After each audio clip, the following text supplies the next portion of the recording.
Perkenalkan, nama saya Abdul Adam dari Universitas PTIK Jakarta.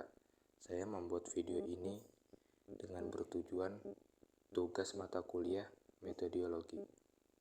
Nah, langsung saja kita bahas penelitian, narasi, dan fenomenologi pendekatan dalam penelitian kualitatif. Sebelum masuk materi, kita bahas dulu yang pendahuluan. Penelitian kualitatif mengeksplorasi fenomena sosial dengan pendekatan narasi dan fenomenologi untuk memahami pengalaman manusia.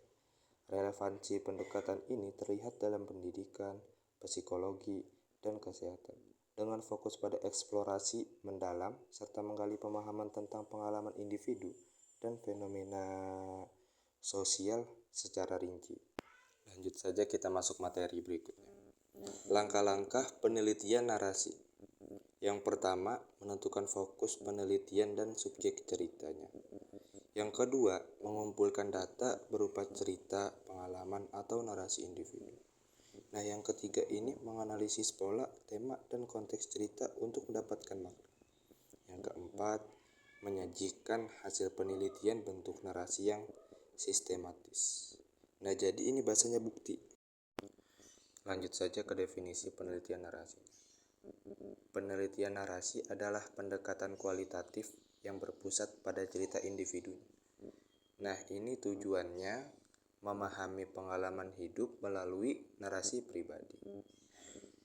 Terus, untuk menonjolkan konteks sosial, budaya, dan sejarah dari cerita tersebut. Ini jadi definisi penelitian narasinya.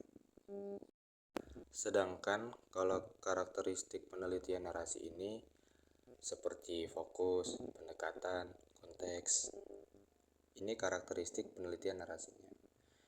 Nah, kalau fokus ini seperti menceritakan pengalaman manusia sebagai cerita yang memiliki struktur. Sedangkan kalau pendekatan, wawancara mendalam dan analisis narasinya. Sedangkan kalau konteks ini memahami hubungan antara cerita individu dengan budaya dan masyarakatnya. Kita kasih deh contoh kecil penelitian narasinya.